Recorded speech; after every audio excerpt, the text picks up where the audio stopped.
ቅዱስ ሕያዋይ ዝኾንካ እግዚአብሔር አብ ንባርኸካ ነመስግነካ ኣለና ስለዚ ናይ ሎማዓንቲ ፕሮግራም እውን እግዚአብሔር አቦ ኣብ ኢድካ ሓሊፍና ንህበካ ኣለና ባዕልኻ ሓሊፍካዮ ክትፀንሕ ቅድሚና ሓሊፍካ እግዚአብሔር ንፅሊ ኣለና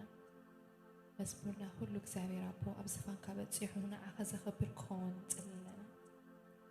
ሃሌሉያ ተመስገን ንበካ እግዚአብሔር አቦ ደጋጊምና ሃሌሉያ ሎሚ እውን እግዚአብሔር አቦ ኣብዚ ጉባኤ ክትመላለስ ንፅሊ ሃሌሉያ እግዚአብሔር አቦ ተመላለስ ንብለካ ኣብ ሂወትና ሃሌሉያ መንፈስ ቅዱስ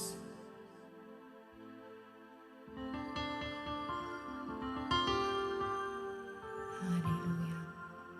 ተመላለስ ኣብ ሂወትና እግዚአብሔር አቦ ሃሌሉያ ክትወርሰና እግዚአብሔር አቦ ንፅሊ ክትሓልፈና እግዚአብሔር አቦ ብመንፈስካ ክትሓልፈና እግዚአብሔር ንፅሊ ክትንክፈና ንፅሊ እግዚአብሔር አቦ ክትደስሰና እግዚአብሔር አቦ ንፅሊ ሃሌሉያ ንበካ ተመላለስ እግዚአብሔር አቦ ኣብዚ ጉባኤ ኣብ ነፍሲ ወከፍ ሂወት እግዚአብሔር አቦ ክትመላለስ ኣብ ሂወትና ክትመላለስ እግዚአብሔር አቦ ንፅሊ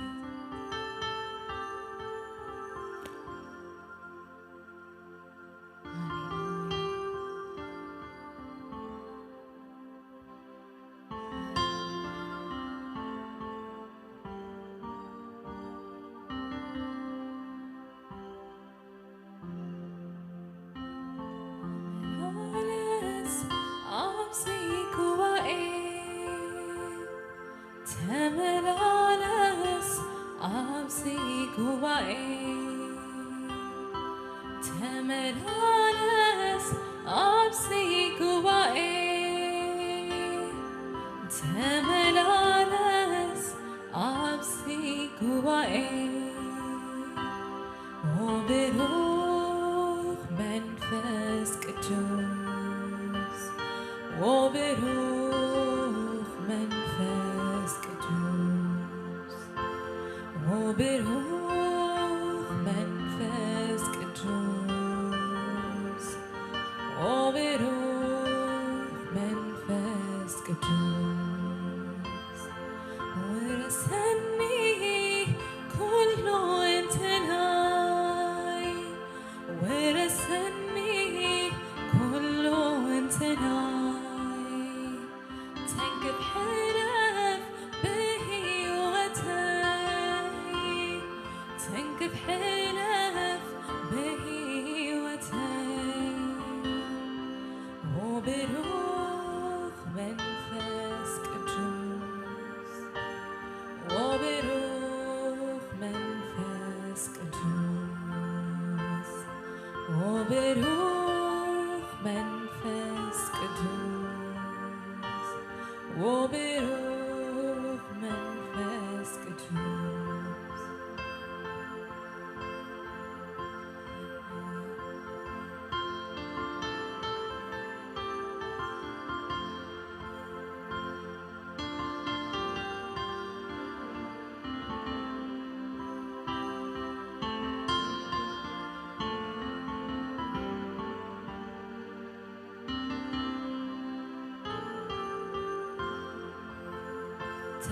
ተመላለስ ኣብዚ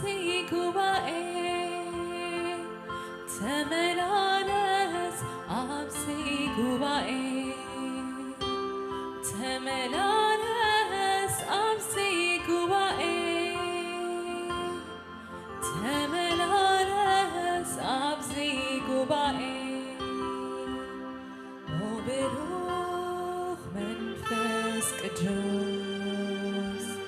ኦ ብሩኽ መንፈስ ቅዱስ ኦ ብሩኽ መንፈስ ቅዱስ ኦ ብሩኽ መንፈስ ቅዱስ ወረሰኒ ኩሉ እንትናይ ወረሰኒ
عبيت هلاون نتكاف بيتعم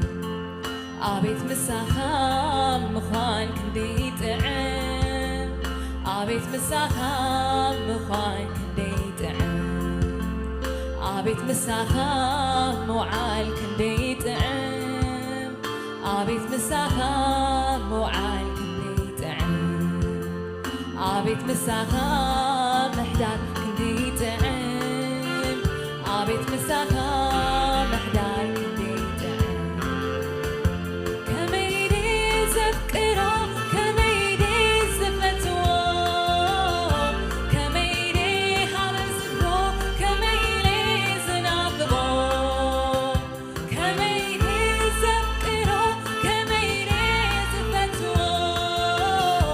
كميدي حرزبو كميدي زنافبو عقدني قدك ناي حاجوس تقوالو عقدني قدك ناي حاجوس تقوالو عقدني قدك ناي حاجوس تقوالو عقدني قدك ناي حاجوس عبيت هلاون نتكاك كنديتعم عبيت هلاون نتكاك كنديتعم عبيت مساخام مخوان كنديتعم عبيت مساخام مخوان كنديتعم عبيت مساخام وعال كنديتعم عبيت مساخام وعال كنديتعم عبيت مساخام محدار كنديتعم عبيت مساخام محدار كنديتعم كميدي زفكرو كميدي زفتو كميدي حرزبلو كميدي زنافبو كميدي زفكرو كميدي زفتو كميدي حرزبلو كميدي زنافبو عقدني قدك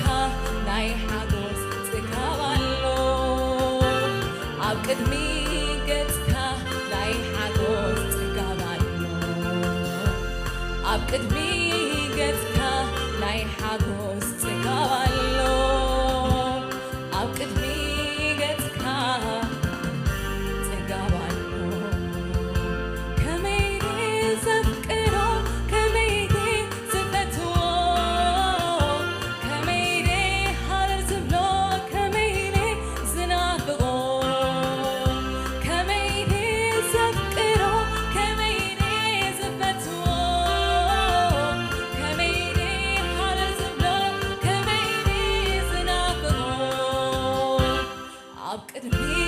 ገጽካ ናይ ሓጎስ ጽጋዋሎ ኣብ ቅድሚ ገጽካ ናይ ሓጎስ ጽጋዋሎ ኣብ ቅድሚ ገጽካ ናይ ሓጎስ ጽጋዋሎ ኣብ ቅድሚ ገጽካ ናይ ሓጎስ ጽጋዋሎ ኣቤት ምሳኻ ምዃን ክንደይ ጥዕም ኣቤት ምሳኻ ምዃን ክንደይ ጥዕም ኣቤት ምሳኻ ምውዓል ክንደይ ጥዕም ኣቤት ምሳኻ ምዃን ክንደይ ጥዕም ኣቤት ምሳኻ ምሕዳር ክንደይ ጥዕም ኣቤት ምሳኻ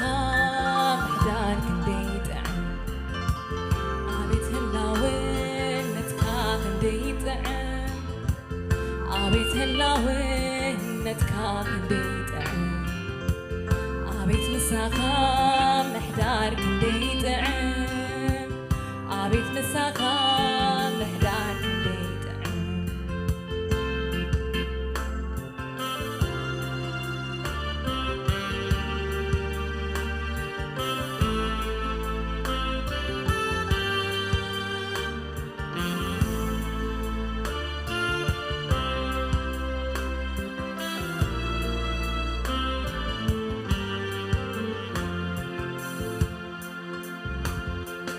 ከይተንከፍካኒ ከይዳሰስካኒ ከቶ ይምለስን ካብ ዝመጻኽዋ ምድሳስካዩ ምትንከፍካዩ ነፍሰይ ትደልዮ ከይተንከፍካኒ ከይዳሰስካኒ ከቶ ይትስእን ካብ ዝወለኽዋ ምድሳስካዩ ምትንከፍካዩ ነፍሰይ ዝደልዮ ተንክፈኒ ተንክፈኒ ተንክፈኒ ተንክፈኒ ዳስሰኒ ዳስሰኒ ዳስሰኒ ዳስሰኒ حلفني حلفني حلفني حلفني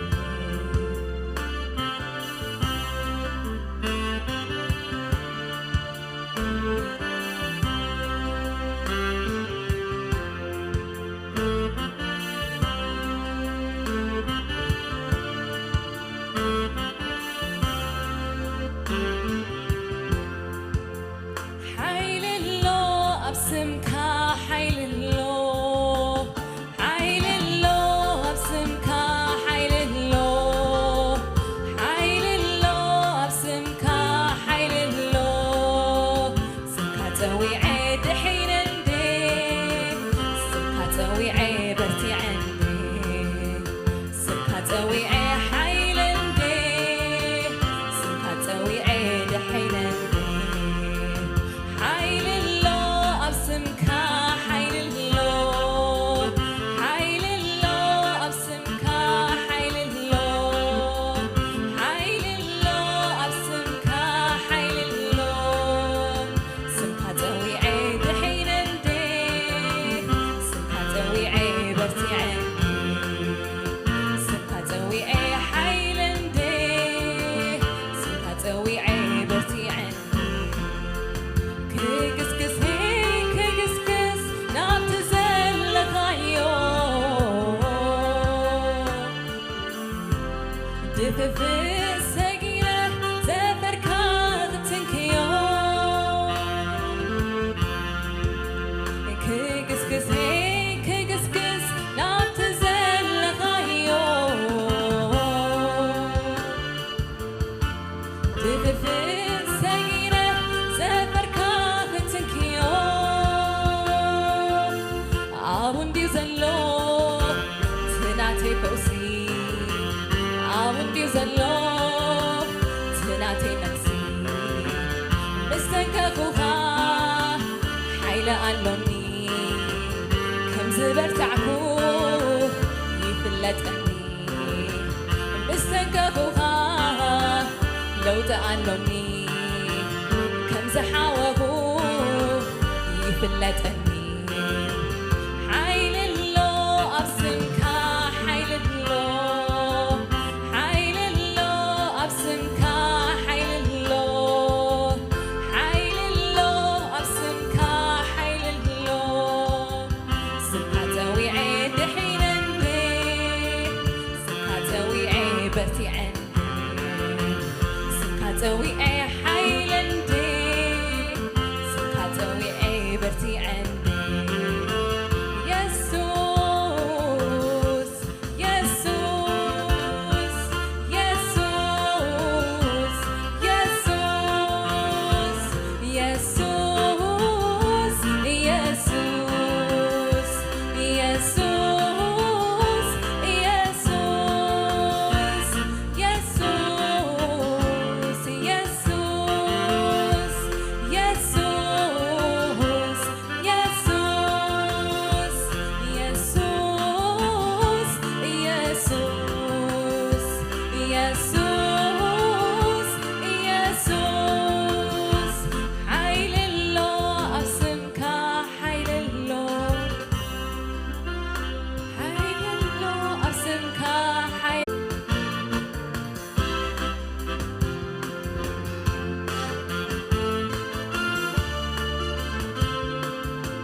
زقبل زبو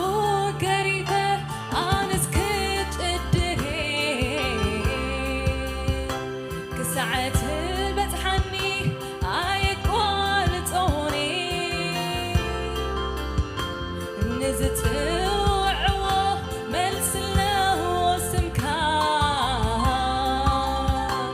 بركت بحكي ودداويتها دمتي سمعك مسمت أهاني عورت أفيقو إني هوري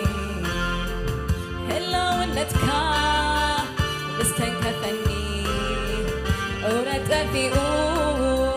إني هوري سقبل زبو قريبة أنس كتقدري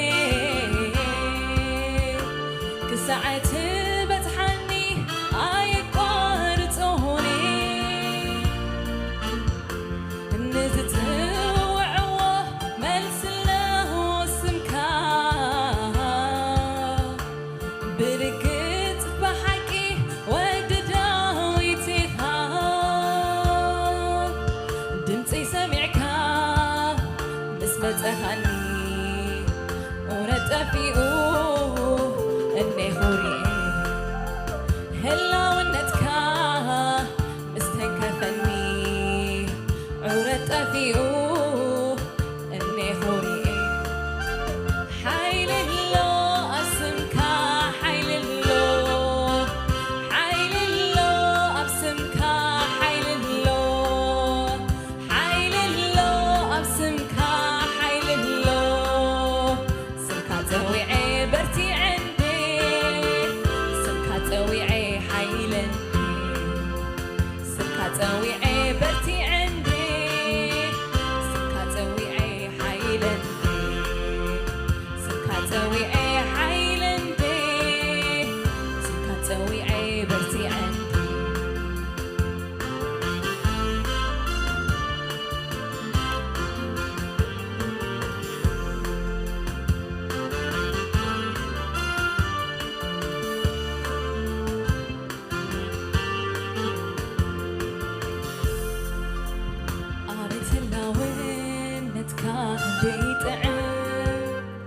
أبيت هلا ህላውነትካ ክንደይ ጥዕም ኣቤት ምሳኻ ምዃን ክንደይ ጥዕም ኣቤት ምሳኻ ምዃን ክንደይ ጥዕም ኣቤት ምሳኻ ምውዓል ክንደይ ጥዕም ኣቤት ምሳኻ ምዃን ክንደይ ጥዕም ኣቤት ምሳኻ ምሕዳር ክንደይ ጥዕም ኣቤት ምሳኻ ምውዓል ክንደይ ጥዕም ኣቤት ምሳኻ ምሕዳር ክንደይ ጥዕም ኣቤት ምሳኻ ምዃን ክንደይ ጥዕም ኣቤት ህላውነትካ ክንደይ ጥዕም ኣቤት ህላውነትካ ክንደይ ጥዕም ኣቤት ምሳኻ ምዃን ክንደይ ጥዕም ኣቤት ምሳኻ ምዃን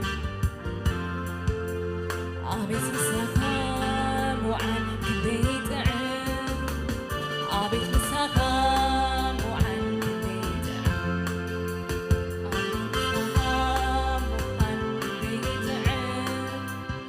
ኣቤት ምሳኻ ምዃን ክንደይ ጥዕም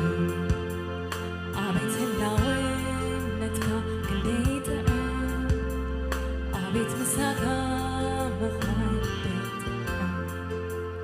ኣቤት ህላውነትካ ክንደይ ጥዕም ኣቤት ህላውነትካ ክንደይ ጥዕም ኣቤት ምሳኻ ምውዓል ክንደይ ጥዕም ኣቤት ምሳኻ ምውዓል ክንደይ ጥዕም ኣቤት ምሳኻ ምሕዳር ክንደይ ጥዕም ኣቤት ምሳኻ ምሕዳር ክንደይ ጥዕም ኣቤት ህላውነትካ ክንደይ ጥዕም ኣቤት ህላውነትካ ክንደይ ጥዕም ኣቤት ምሳኻ ምዃን ክንደይ ጥዕም ኣቤት ምሳኻ ምዃን ክንደይ ጥዕም ከመይ ዘፍቅሮ ከመይ ዝፈትዎ ከመይ ሃር ዝብሎ ከመይ ዝናፍቆ ከመይ ዘፍቅሮ ከመይ ዝፈትዎ ከመይ ሃር ዝብሎ ከመይ ዝናፍቆ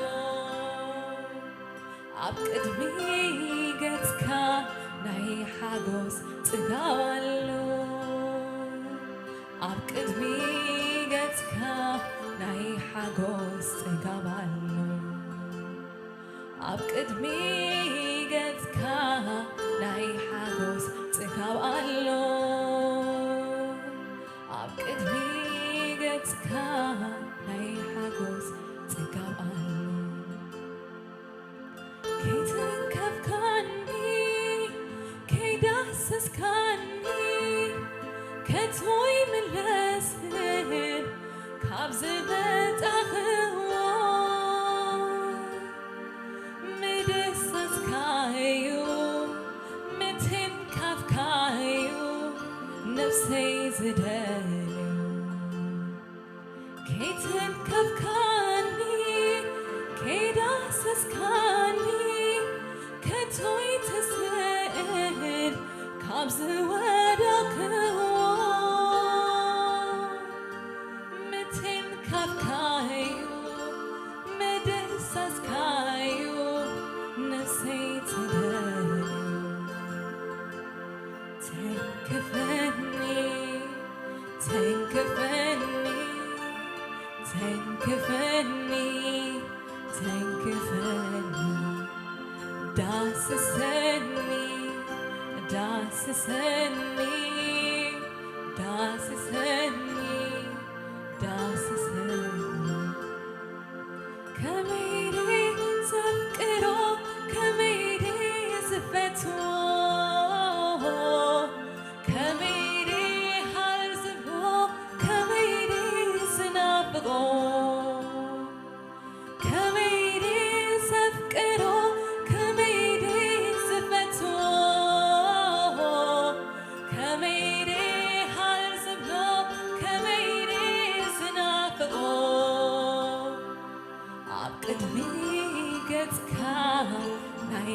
ሓጎስ ጽጋብ ኣሎ ኣብ ቅድሚ ገጽካ ናይ ሓጎስ ጽጋብ ኣሎ ኣብ ቅድሚ ገጽካ ናይ ሓጎስ ጽጋብ ኣሎ ኣብ ቅድሚ ገጽካ ናይ ሓጎስ ጽጋብ ኣሎ ኣቤት ህላውነትካ ክንደይ ጥዕም ኣቤት ህላውነትካ ክንደይ ጥዕም ኣቤት ምሳኻ ምዃን ክንደይ ጥዕም ኣቤት ምሳኻ ምዃን ክንደይ ጥዕም ኣቤት ምሳኻ ምውዓል ክንደይ ጥዕም ኣቤት ምሳኻ ምውዓል ክንደይ ጥዕም ኣቤት ምሳኻ ምሕዳር ክንደይ ጥዕም ኣቤት ምሳኻ ምሕዳር ክንደይ ጥዕም ሃሌሉያ ተመስገን ንብለካ እግዚአብሔር አቦ ተደጋጊምና ኣብ ህላውነትካ ክንመላለስ እግዚአብሔር አቦ ክድግፈና ሃሌሉያ ሃሌሉያ ምሳኻ ክንውዕል ክንሓድር እግዚአብሔር አቦ ኣባኻ ክንመላለስ እግዚአብሔር አቦ ንስኻውን እግዚአብሔር አቦ ኣብዚ ጉባኤ ክትመላለስ ኣብ ህይወትና ክትመላለስ ንጽል እግዚአብሔር ሃሌሉያ ተመስገን ንብለካ እግዚአብሔር አቦ ደጋጋጊምና ሃሌሉያ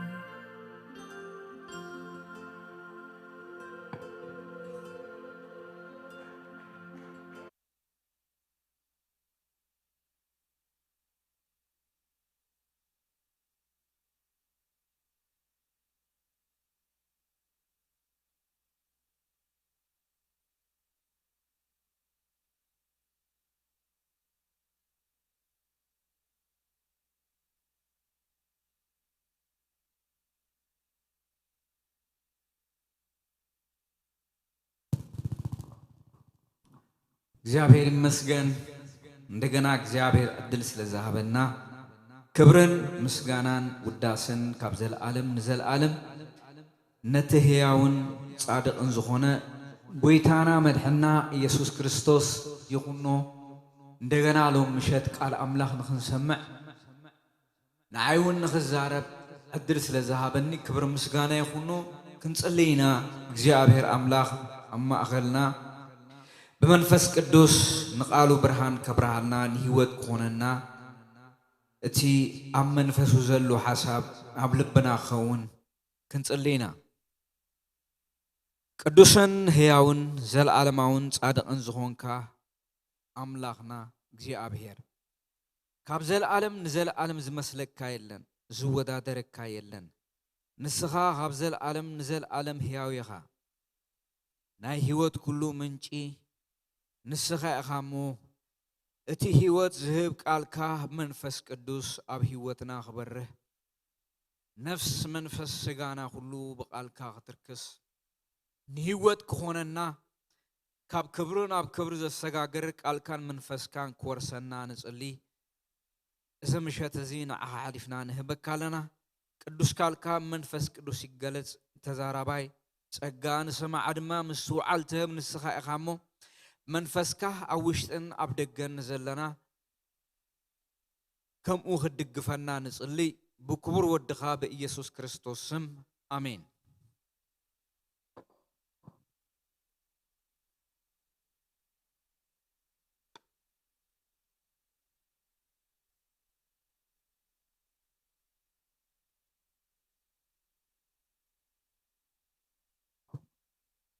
እግዚአብሔር ይመስገን ሎማዓንቲ ካብ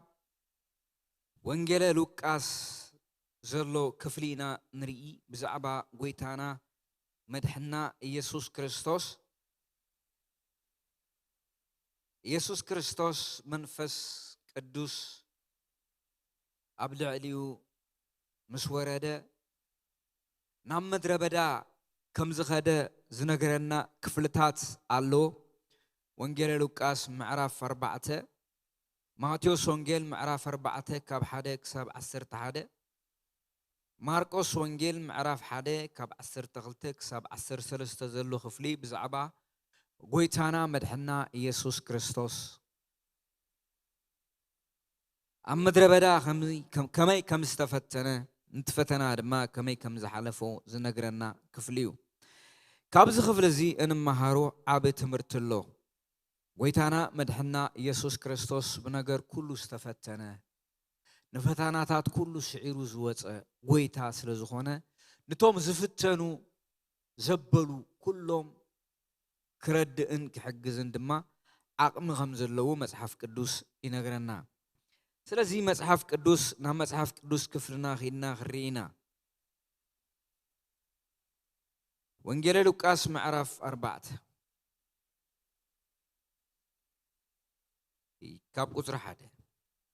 ኢየሱስ መንፈስ ቅዱስ መሊእዎ ካብ ዮርዳኖስ ተመለሰ። መንፈስ ቅዱስ ከዓ ናብ በረኻ መሪሑ ወሰዶ። ብዲያብሎስ ድማ ን40 መዓልቲ ተፈተነ። ብተን መዓልትታት እቲኣተን ገለ እኳ ኣይበልዐን። ንሳተን ምስ ተወድኣ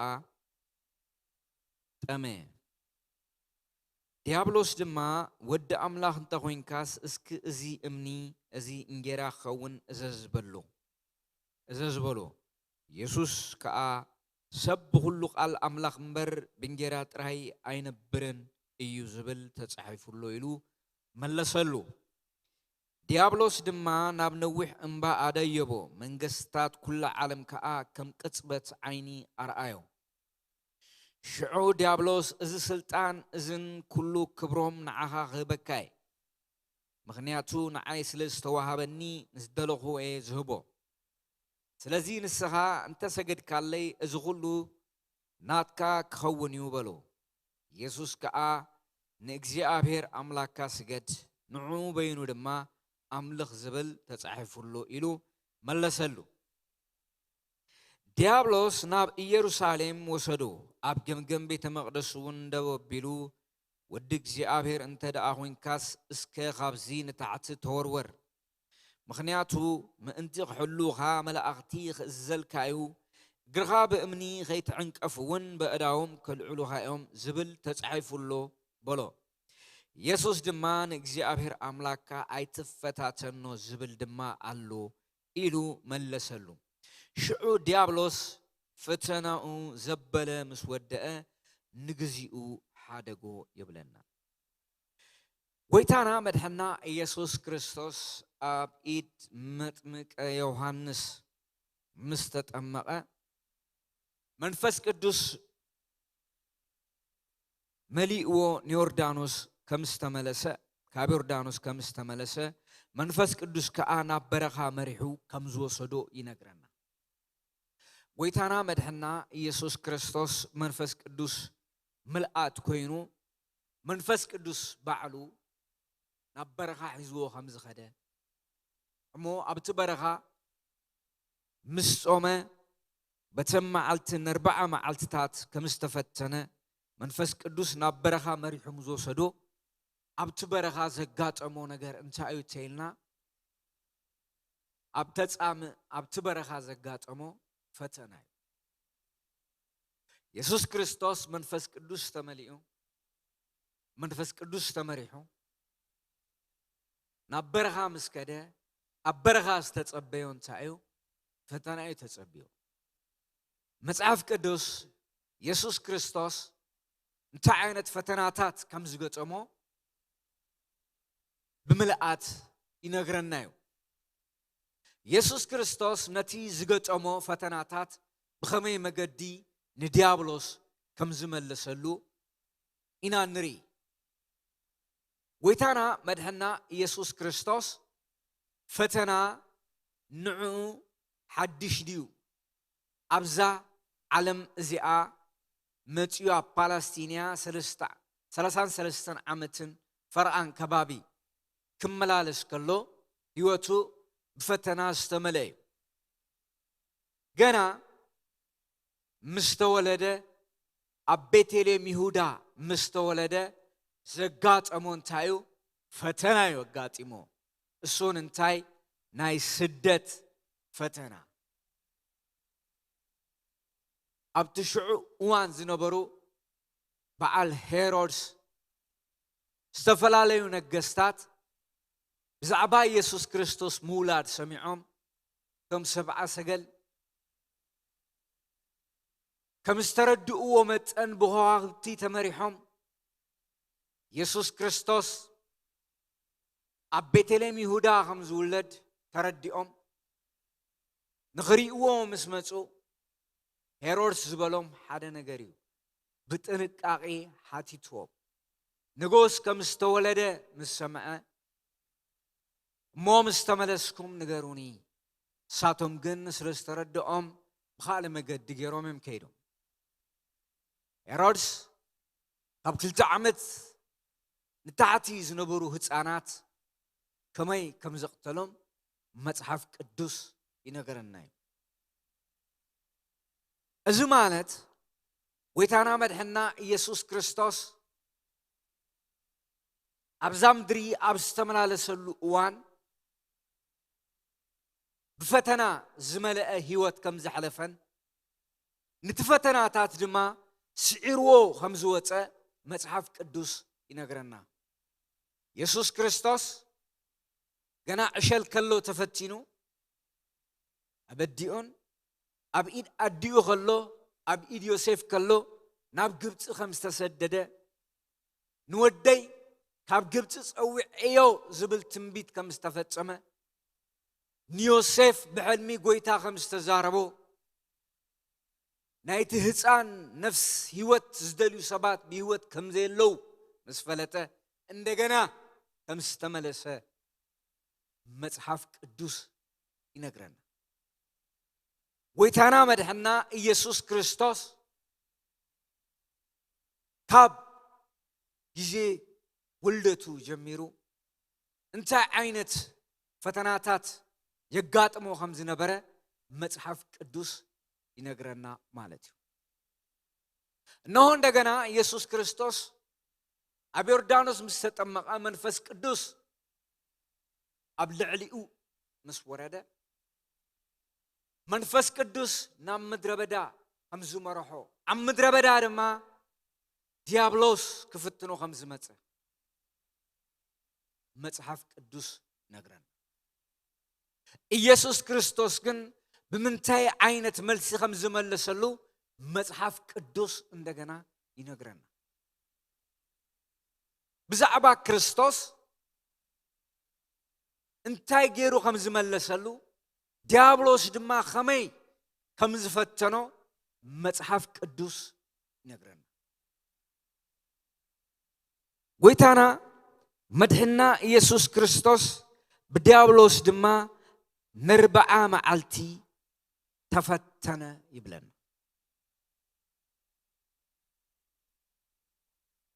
ኢየሱስ ክርስቶስ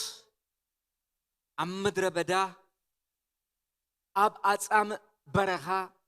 ንርብዓ መዓልቲ ከም ዝተፈተነ መጽሐፍ ቅዱስ ይነግረና ናይ ጎይታና ኢየሱስ ክርስቶስ ፈተና ኣብቲ ምድረ በዳ እንታይ እዩ ነይሩ ናይ ኢየሱስ ክርስቶስ ፈተና ኣብቲ ምድረ በዳ ብዝብላዕን ብስተይን እዩ ነይሩ ዲያብሎስ ዝፈተኖ 40 መዓልቲ ተፈቲኑ እዩ በተን መዓልትታት እቲኣተን ገለኳ ኣይበልዕን ንሳተን ምስ ተወድኣ ጠመ በተርብዓ መዓልቲ ገለኳ ኣይበልዕን እቲ ዝበልዖ ምስ ተወድአ ኣብ ነፍሱ ጠሚዩ ማለት እዩ ኣብ ጥሜት ከሎ ጥሜት ጊዜ ኣይህብን እዩ ጽምኢ ጊዜ ኣይህብን እዩ ዲያብሎስ ኣብ ዝጠመየሉን ኣብ ዝጸመዓሉን ጊዜ ተጸቢኡ መጽኡ ኢየሱስ ክርስቶስ 40 መዓልቲ ክጾም ከሎ ምግቢ ሒዙ ስንቂ ሒዙ ኣይከደን ናብቲ ምድረ በዳ ስለዚ ጠምዩ ብጥሙይ ከብዱ ከሎ ዲያብሎስ መፅዩ በተም መዓልትታት እቲኣተን ገለ እኳ ኣይበልዕን ንሳተን ምስ ተወድኣ ጠመ ዲያብሎስ ድማ ፈተንኡ ጀመረ ማለት እዩ ዲያብሎስ ድማ ወዲ ኣምላኽ እንተኮይንካስ እስከ እዚ እምኒ እዚ እንጀራ ክኸውን ኣዝዝ በሎ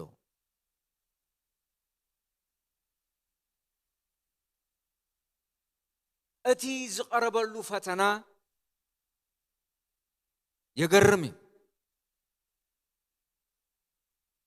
ወዲ ኣምላኽ እንተኮይንካስ እስከዚ እምኒ እዚ እንጀራ ክኸውን እዘዝ በሎ እስኻ ብርግጽ ወዲ ኣምላኽ ተኮይንካስ እዚ እምኒ እንጀራ ክኸውን እዘዝ ኢሉ ተዛሪቦ ዲያብሎስ እዚ ክዛረብ ከሎ ኢየሱስ ክርስቶስ ኣብቲ ምድረ በዳ ኣብ ምንታይ ዓይነት ኩነታት ከም ዝነበረ ይፈልጥ ነይሩ ኣብ ምድረ በዳ ምግቢ የለን ኣብ ምድረ በዳ ማይ የለን ስለዚ ኣብ ምድረ በዳ እምኒ እዩ ዘሎ ሑፃ እዩ ዘሎ ምድረ በዳ ስለዚ ነቲ እምኒ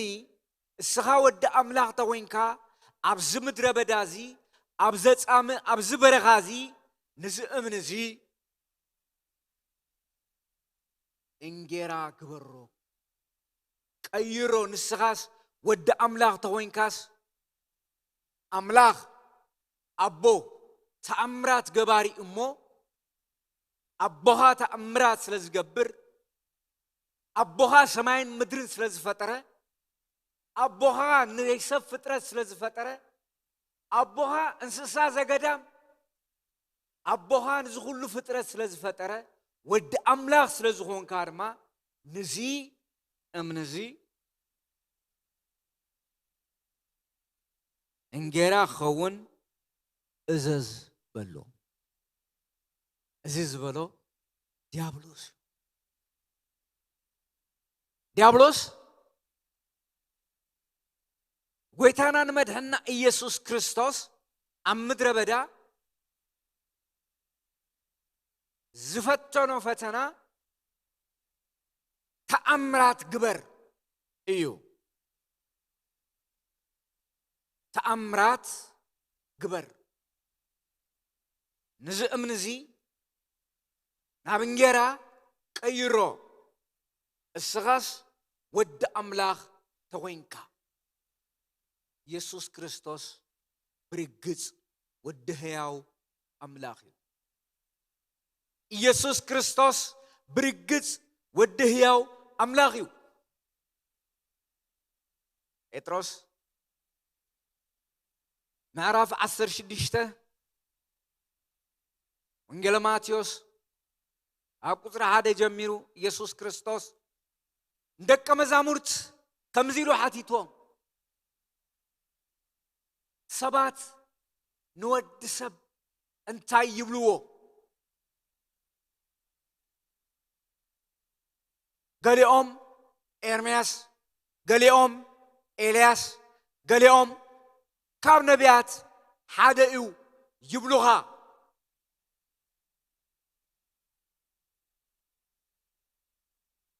ኢየሱስ መሊሱ እስኻትኩም ከ ንዓይ መን ትብሉኒ ኢልዎም ጴጥሮስ እስኻ ወዲ ሕያው ኣምላኽ ክርስቶስ ኢኻ ኢልዎ እስኻ እቲ መሲሕ ንስኻ ኢኻ ኢልዎ ወዲ ሕያው ኣምላኽ ኢየሱስ ክርስቶስ ንጴጥሮስ ዝነገሮ ነገር ሓደ እዩ ጴጥሮስ እዚ ስጋን ደምን ኣይገለጸልካን ኣብ ሰማያት ዘሎ ኣቦይ እምበር ኢልዎ ኢየሱስ ክርስቶስ ወዲ ሕያው ኣምላኽ ከም ዝኾነ ኢየሱስ ክርስቶስ ሕያው ጎይታ ከም ዝኾነ ንጴጥሮስ ዝገለጸሉ እቲ ሰማያዊ ኣቦይ ስጋን ደምን ኣይገለጸልካን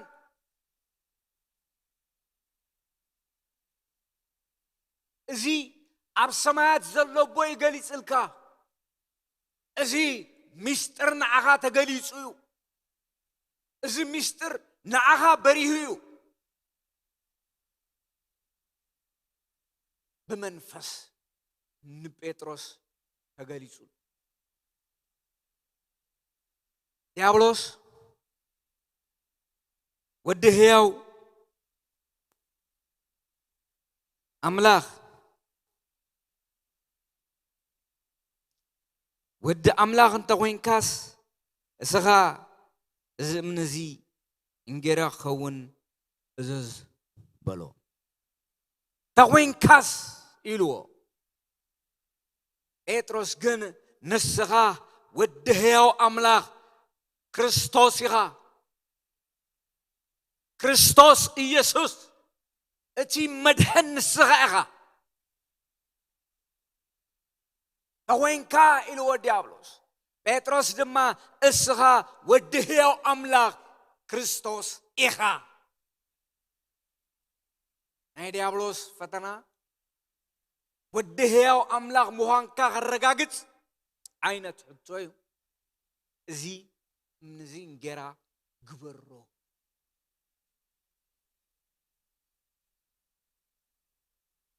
ኢየሱስ ክርስቶስ ዲያብሎስ ወዲ ሕያው ኣምላኽ ምዃኑ ንኸረጋግጸሉ ኣይፀዓረን ኣይደኸመን ኣሓሰቦውን ዝመለሰሉ ኢየሱስ ከዓ ሰብ ብኩሉ ቃል ኣምላኽ እምበር ብእንጌራ ጥራይ ኣይነብርን እዩ ዝብል ተጻሒፉሎ ኢሉ መለሰሉ ሰብ ብኩሉ ቃል ኣምላኽ እምበር ብእንጌራ ጥራይ ኣይነብርን ኢሉ ዝብል ተጻሒፉሎ ኢሉ መለሰሉ ዲያብሎስ ዝሓተቶ ካልእ ዝተመለሰሉ ካልእ ኢየሱስ ክርስቶስ ኩሉ ሻዕ ዘገርመኒ ኣብ መጽሓፍ ቅዱስ ዲያብሎስ ዝሓቶ ካልእ ንሱ ዝምልሰሉ ካልእ ሰባት ዝሓትዎ ካልእ ንሱ ዝምልሰሎም ካልእ እቲ መልሲ ነቲ ሃቐንኦም እዩ ንውሽጦም እዩ ዝዛረብ እምበር ንኣፎም ወይ ንእምሮም ኣይኮነን ንዲያብሎስ ድማ ነቲ ውሽጢ ሃቐንኡ መልሲ ይቦ ሰብ ብኩሉ ቃል ኣምላኽ እምበር ብእንጌራ ጥራይ ኣይነብርን እዩ ዝብል ተጻሒፉሎ ኢሉ መለሰሉ ዲያብሎስ ኣይዓረፈን ዲያብሎስ ድማ ናብ ነዊሕ እምባ ኣደየቦ መንግስትታት ኩሉ ዓለም ከዓ ከም ቅጽበት ዓይኒ ኣርአዮ ኣብ ዓብይ እምባ ኣደይቦ ናይ ዓለም መንግስታት ክብረን ኩሉ ብቅጽበት ኣርኢዎ ንመን ንክርስቶስ እቲ ናይ መጀመርያ ፈተና ሰብ ብቃል ኣምላኽ እምበር ብእንጌራ ጥራይ ኣይነብርን እዩ ኢሉ ምስ መለሰሉ እንደገና ኣብ ነዊሕ እምባ ሒዝዎ ደይቡ ይብለና መጽሐፍ ቅዱስ ከሙይ ዝነግረን አደይቡ ሱቅ አይበለን መንግስታት ኩሉ ዓለም ከም ቅጽበት ዓይኒ አርአዩ ሽዑ ዲያብሎስ እዚ ስልጣን እዝን ኩሉ ክብሮምን ንዓኻ ክህበካይ ምክንያቱ ንዓይ ስለ ዝተዋሃበኒ ንዝደለኹ የዝህቦ ዲያብሎስ ተዋሂቡኒዩ ንዓይ ስለ ዝተዋሃበኒ እዝን ክብርን ስልጣንን ድማ ንዝደለኽዎ የዝህቦ ወሃባኤ ናይዚ ዓለም ነገር ክህብ ይኽእለ ኢልዎ ኢየሱስ ንኢየሱስ ክርስቶስ ከሙ ኢልዎ ስለዚ እዚ ስልጣን እዚ ኩሉ ክብሮምን ንዓኻ ክህበካይ ምክንያቱ ንዓይ ስለ ዝተዋሃበኒ ንዝደለኽዎ የዝህቦ ነቲ ዝደልዮ ክገብረሉ ክእለ ማለት እዩ ስለዚ ንስኻ እንተ ሰገድካለይ እዚ ኩሉ ናትካ ክኸውን ይበሉ እንተ ሰገድካለይ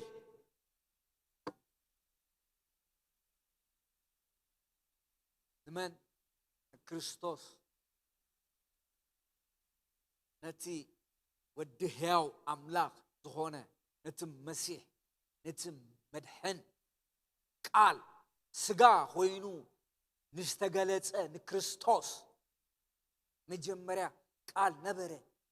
ቃልም ኣብ እግዚአብሔር ነበረ ቃልም እግዚአብሔር ነበረ ዝተባሃለሉ ንዑ ንኣምላኽ ኢየሱስ ክርስቶስ ንዑ ስገደለ ኢሉ ነቲ ሕያው አምላኽ ነቲ ሓቀኛ አምላኽን ናይ ዘለዓለም ህይወት ንዝኾነ ጎይታ ስገደለይ ኢልዎ ፍጥረት ደፋር ዲያብሎስ ፍጡር እዩ ኣብ ትንቢተ ኢሳያስ ምዕራፍ 14 ኣብ ትንቢተ ሕዝቅኤል ምዕራፍ 28 ክንሪኦ ንኽእል ኢና ፍጡር እዩ ንኣምላኽ ዙፋን ክጋርድ ዝተቐበአ ቅቡእ ፍጡር እዩ ነይሩ ዲያብሎስ ወይ ሉሲፈር ፍጥረት ፍጡር እዩ ናይ በገና ናይ እምብልታ ጦጳዝዮን ሰርዴን ያክንት ዝኹሉ ክዳውንቱ ዝነበረ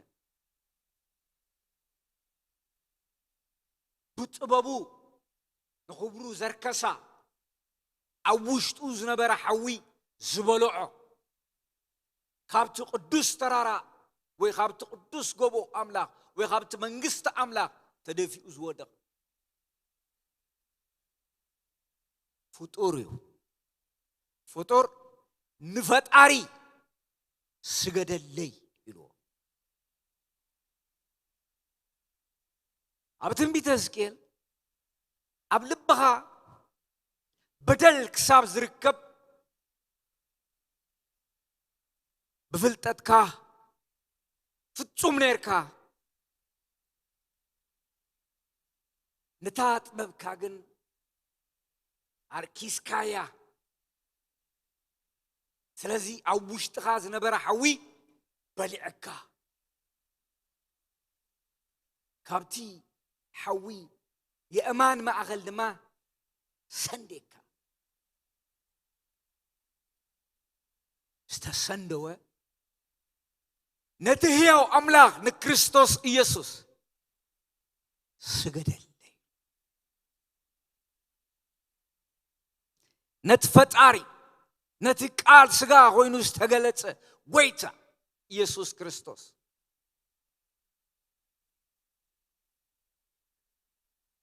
ናይ ፍጥረት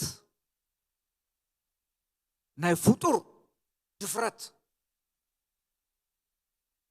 ንፈጣሪኡ ዝፈታተን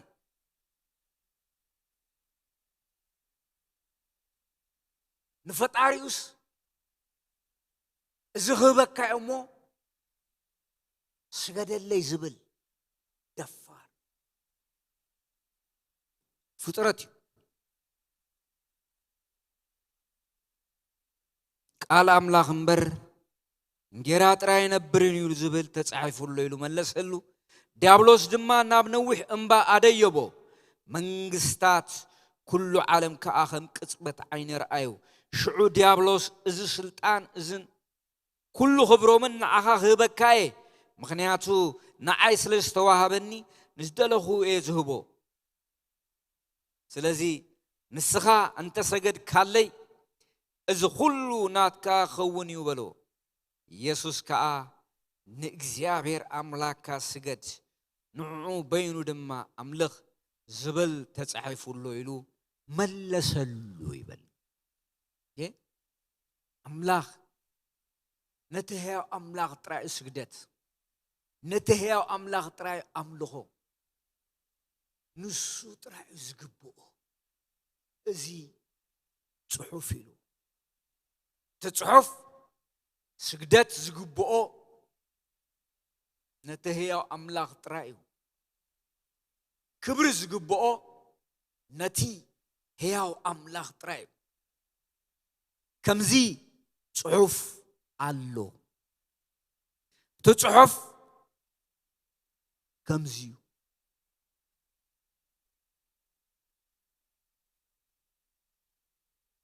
ኢየሱስ ከዓ ንእግዚአብሔር አምላክካ ስገድ ንዑ በይኑ ድማ አምልኽ ዝብል ተጻሒፉሉ ኢሉ መለሰሉ መልሲ ብጽሑፍ بتقال بتهياو قال እንዳውፀ ጽሑፍ አሎ ከምዚ ዝተጻሐፈ ስግደት ንዓኻ ኣይግባአካን አምልኾ ንዓኻ ኣይግባአካን እቲ ክስገደሉ ዝግባእ ሕያው አምላኽ ካብ ዘለዓለም ንዘለዓለም ንዑ ጥራዩ ስገዱ ተባሂሉ ተጻሒፉ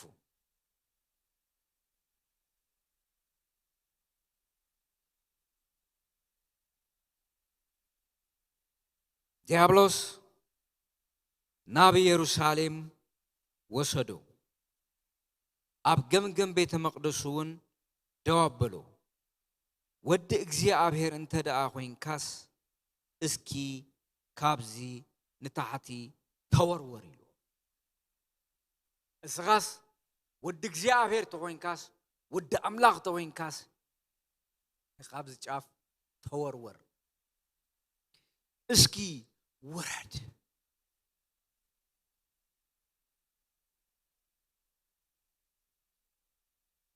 ክርስቶስ ከምኡ ኢሉ ምክንያቱ ምእንቲ ክሕልውኻ መላእኽቱ ክእዘልካ እዩ እግርኻ ብእምኒ ከይትዕንቀፍውን በእዳዎም ከልዕሉኻ እዮም ዝብል ተጻሒፉሉ በሉ ጥቅስ ምጥቃስ እዩ ኢየሱስ ድማ ንእግዚአብሔር አምላክካ ኣይትፈታተኖ ዝብል ድማ ኣሎ ኢሉ መለሰሉ ሽዑ ዲያብሎስ ፈተንኡ ዘበለ ምስ ወደአ ንግዚኡ ሓደጎ ኢየሱስ ክርስቶስ ወዲ አምላኽ ተኮይንካ እቲ ሓደ እቲ ክልተ ሓደ ዓይነት ፈተና ነቲ ሓደ ወዲ አምላኽ ተኮይንካ ዝእምኒ እንጀራ ግበሩ ኢሉ እቲ ካልኣይ ወዲ አምላኽ ተኮይንካ ድማ ካብ ቤተ መቅደስ ጫፍ ታሕቲ ተወርወር መላእኽቲ ብዛዕባኻ ከም ዝእዘዙ ተጻሒፉሉ እሞ ወዲ አምላኽ ተኮይንካ ኢየሱስ ክርስቶስ እተሐቀኛ ሕያው ወደ አምላኽ እዚን ዲያብሎስ አይተዋሐጠሉ ክዋሐጠሉውን አይክእልን ትኽልተ ፈተና ኣብ ክርስቶስ ወደ አምላኽ ተኾይንካ እቲ ሓደ ወዲካ ተሰግደለይ ብዛ ዓለም ክብርን ስልጣንን ክበካይ ጥበራ ጀሚሩ ምጥባር እዛ ኸገብረልካይ ከሰድዕ ማለት እዩ ካብኡስ ኢየሱስ መንፈስ ቅዱስ ናብ በረኻ መሪሑም ዝወሰዶ ዘጋጠሞ እዚ ፈተና እዩ ነዚ ፈተና ኢየሱስ ክርስቶስ ብመንፈስ ቅዱስ መልአትን ብቃል ኡንዩ ሽዒርዎ ወፂኡ ኢየሱስ ክርስቶስ ትማለን ሎምን ንዘለዓለም ሕያው እዩ ጎይታና መድሕና ኢየሱስ ክርስቶስ ንዲያብሎስ ኣብ ምድረ በዳ ብቃል ጥላይ ኣይኮነን ሽዒርዎ ኢየሱስ ክርስቶስ ንዲያብሎስ ኣብ መስቀል ሽዒርዎ እዩ ኢየሱስ ክርስቶስ ንዲያብሎስ ኣብ ሞት ስልጣን ንዝነበሮ ንዲያብሎስ ብሞቱ ሽዒርዎ እዩ ኢየሱስ ክርስቶስ ትማለን ሎምን ንዘለዓለም ሕያው እዩ ዲያብሎስ ስዕረቱ ተኸናኒቡ ስዕረቱ ተቐቢሉ ይኸይዱ መጽሐፍ ክነግረና ዕልቅነትን ስልጣናትን ብምስዓር ኣብ ኣደባባይ ከም ዘዞሮም ኣስተሓፊርዎም እዩ ሓፊሮም እዮም ሕፍረት ተጎልቢዎም እዮም ኢየሱስ ክርስቶስ ትማለን ሎምን ንዘለዓለም ሕያው እዩ ጎይታና መድሕና ኢየሱስ ክርስቶስ ኣብ ዕብራውያን 4 ብነገር ኩሉ ንሕዋቱ ክመስል ተገብኦ እዚ ማለት ኣብ ሞት ስልጣን ንዝነበሮ ንዲያብሎስ ብሞቱ ክስዕር ኢየሱስ ስጋ ለቢሱ ተገሊጹ ኢየሱስ ክርስቶስ ትማለን ሎምን ንዘለዓለም ሕያው እዩ ነዚዩ መጽሐፍ ቅዱስ ኢየሱስ ክርስቶስ ክዛረብ ከሎ እነሆ ስልጣን ኣብ ሰማይን ኣብ ምድርን ተዋሂቡኒ ስልጣን ኣብ ሰማይን ኣብ ምድርን ተዋሂቡኒ እነሆ እንቅርቢዕትን ተመንን ክትረግጹ ስልጣን ሂበኩም ኣለኹ ኢየሱስ ክርስቶስ ንዲያብሎስ ሽዒርዎ እዩ ንኃጢአት ጥራይ ኣይኮነን ንሞት ጥራይ ኣይኮነን ኣብ ኃጢአትን ኣብ ሞትን ስልጣን ዝነበሮ ንዲያብሎስ ሽዒርዎ እዩ ኢየሱስ ክርስቶስ ብቃል ጥራይ ኣብ ምድረ በዳ ኣይኮነን ሽዒርዎ ኣብ መስቀል ሽዒርዎ እዩ ብሞቱ ኣብ ሞት ስልጣን ዝነበሮ ንዲያብሎስ ሽዒርዎ እዩ ንዚዩ ኣብ ዮሐንስ ራእይ ናይ ህይወትን ምዕራፍ 1 ናይ ህይወትን ናይ ሞትን መፍትሕ ኣብ ኢደ እዩ ዝበለ ኢየሱስ ክርስቶስ ትማለን ሎምን ንዘለዓለም ሕያው እዩ ስለዚ ጎይታና መድሕና ኢየሱስ ክርስቶስ ንሱ ዘለዓለማዊ ሕያው ዝኾነ ጎይታ እቲ ሕያው ዝኾነ ኣምላኽ ንሞት ስዒሩ ኣብ የማን ኣቦኡ ብኽብሪ ዝተቐመጠ እቲ ሕያው ጎይታ ሕጂ እውን ብኽብሪ ኣብ ዙፋኑ ይነብር ኣሎ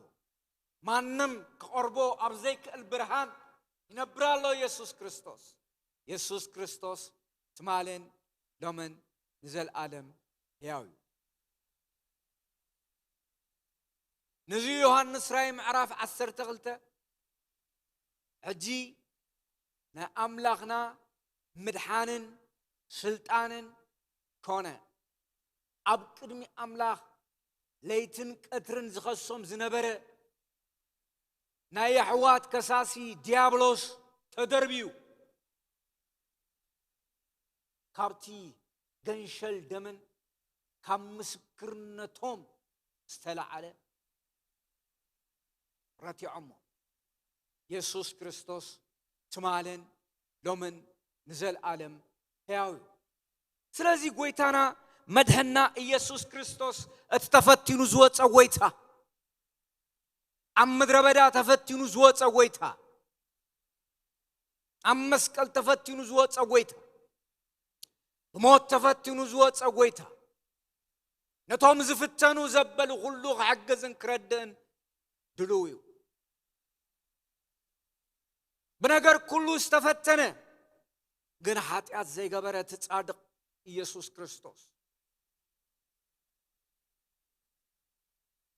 ነቶም በኃጢአት ምክንያት ንዝደኸሙ ጽድቅ ኸውርስ ነቶም ብድኻም ዝመላለሱ ኃይል ኽህብ ኢየሱስ ክርስቶስ ኣብ ዙፋኑ ኣሎ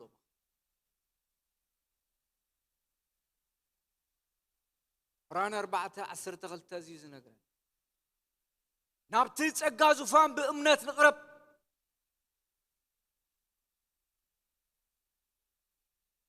تردعنا ጸጋ نخنقبل بنجر كله استفتنا ግን ኃጢአት አይገበረን ኢየሱስ ክርስቶስ ተፈትኑ ዘሐለፈ ነቶም ዝፍተኑ ዘበሉ ድማ ክዕገዝ ዝኽእል ኢየሱስ ክርስቶስ ጥራዩ ናይ ውሽጥን ናይ ደገን ፈተና ክዕግዝ ዝኽእል ክርስቶስ ኢየሱስ ጥራዩ ናይ ነፍስን ናይ መንፈስ ናይ ስጋ ፈተና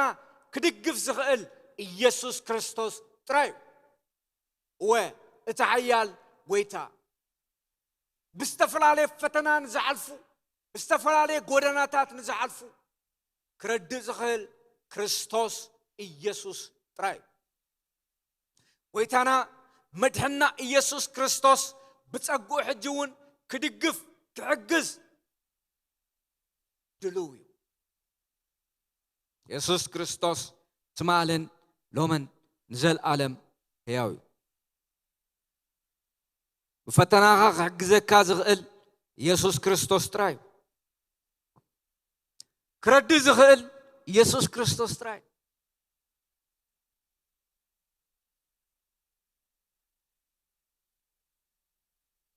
قبر هواريات مراف 10:38 مالت بزعبا يسوس بعل نازريت أملاغ منفس قدوسن بحيلن كم زقبؤه أملاغ مزؤوس لزخونه النازوره صبوك كم زقبره نتوم سيطان زأسرهم كلهم كم زحوه نسخاتكم تفلتوا إيخم نمن نتوم سيطان ديابلوس زأسرهم كم زحويهم نسخاتكم تفلتوا إيهم من إيسوس كريستوس بسيطان نزتأثروا بديابلوس نزتأثروا اندحوي بزتفلالي مقدي استأثروا جوان إيسوس كريستوس شمو حيالي شمو برتعو نؤسرات زفتح بديابلوس نستأثروا بزتفلالي ديابلوس زأثروا نفسهم استأثرت منفسهم زدغمة سقوم زقري زفوسن زفتحن إيسوس كريستوس ترايب مانم خقبر أي كألنيو النازوره صبوك كم زقبره نتوم سيطان زأسرهم كلهم كم زحوه نسخاتكم تفلتوه مساها غريكم يسوس كريستوس حرازوت يسوس كريستوس زفتح كاب ديابلوس مأسرت زفتح كاب ديابلوس فتنا زناقف كاب سيطان فتنا زناقف يسوس كريستوس ترايو أمرهم بستفلالي مقدي استأثر أمرهم بفتنا بترتر استملأ ዝፈትሕ ኢየሱስ ክርስቶስ ጥራይ ካልእ የለን ኣብ ህይወትካ ጥርጥር ዝበጽሐካ ተኾይኑ ብዛዕባ ክርስቶስ ኣምላኽነት ትጠራጠር ተኾይንካ ንዓና ብክርስቶስ ብመንፈስ ቅዱስ እምነትን ተስፋን ክመልአካ እዩ እንደገና ብልብኻ ምስኡ ንኽትነብር ሓይሊ ክህበካ እዩ ኢየሱስ ክርስቶስ ትማልን ሎምን ንዘለዓለም ሕያው እዩ መዳርግቲ ዘይብሉ ኣምላኽ ንሱ ጥራይ እዩ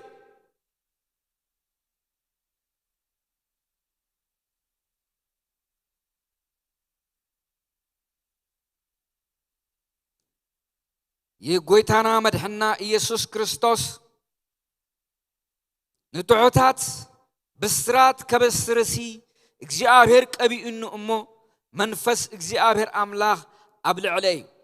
ንስውራት ልብ ክዝንን ንምሩኻት ሓርነት ንእሱራት ከኣምፍታሕ ክእውጅ ለኣኸኒ ኢሉ ኢየሱስ ክርስቶስ እዚ ድማ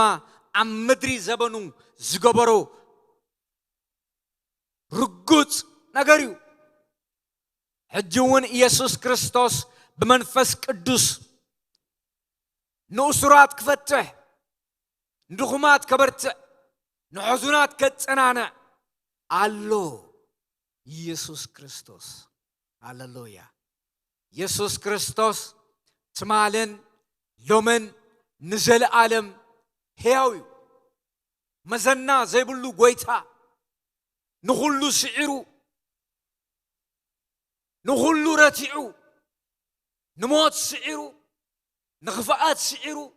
ንዲያብሎስ ስዒሩ ኣብ የማን ኣቡኡ ብኽብሪ ዝተቐመጠ እቲ ሕያውን ጻድቕ ቅዱስ ዘለዓለማዊ ዝኾነ ኣምላኽ ክብርን ምስጋናን ንዑ ይኹኖ እዚ ኣምላኽ እዚ ኣምላኽና ጎይታና መድሕና ኢየሱስ ክርስቶስ ንሱ ስለ ዝኾነ ክንሕጎስ ይግባአና ኣመንቲ ነብር ሓራ ዘውፃና ጎይታ ካብ ዘለዓለም ንዘለዓለም ምስጋና ንዑ ይኹኖ ካብ ሰይጣን መንግስቲ ናብ ፍቁር ወዱ መንግስቲ ዘፍለሰና ክርስቶስ ኢየሱስ ስሙ ይኽበር ካብ ዘለዓለም ንዘለዓለም ክብርን ምስጋናን ውዳሰን ንዝህያው ጎይታ ይኹን ንዝ መዳርክቲ ዘይብሉ ጎይታ በይኑ መድሕን ዝኾነ በይኑ ምንጋፍ ዝኽእል በይኑ ንዲያብሎስ ሰዓረ ኣጋንንቲ ይኮነን ንኣጋንንቲ ይኮነን ንዲያብሎስ ዝሰዓረ ኣስተሓፊሩ ስልጣኑ ገፊፉ ጥርሑ ኣብ ኣደባባይ ዘዞረ ንዝ ጎይታ ኢየሱስ ክርስቶስ ክብርን ምስጋናን ውዳሰን ካብ ዘለዓለም ንዘለዓለም ንዑ ይኹን ሃሌሉያ አሜን ወ ኢየሱስ ንሱ ሕያው እዩ ኢየሱስ ክርስቶስ ሓራ ዘውፅእ ኢየሱስ ክርስቶስ ዘናግፍ ስልጣን ኣብ ሰማይን ኣብ ምድሪ ጨቢጡ ዝሓዘ ክርስቶስ ጥራይ እዩ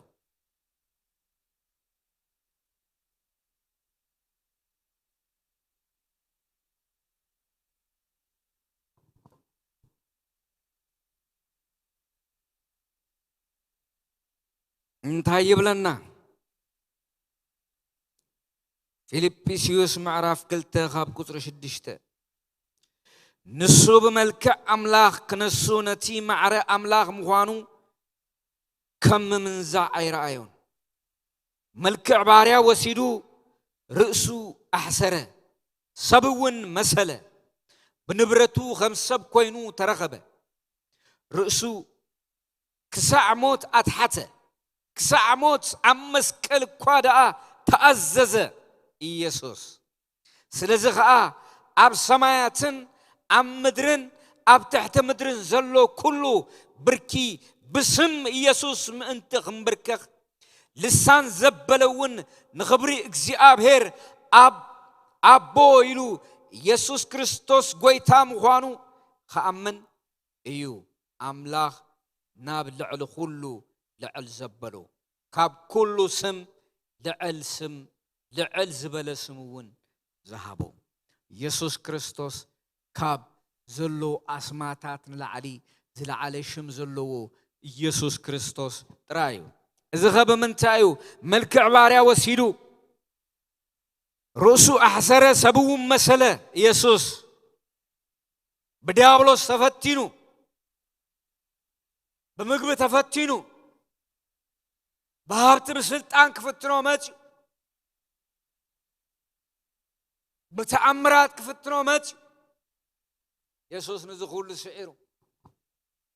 بتاعتنا تملاليسو يسوع كريستوس كابزل العالم نزل العالم كبرن مسغانان نعو يخونو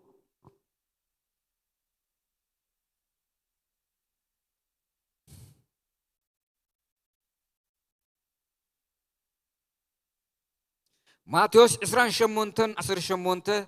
يسوع قريبو خمزيلو تزاربهم أب سماين أم مدرن كل سلطان تواهبوني الله إلوه أب سماين أم مدرن كل سلطان تواهبون له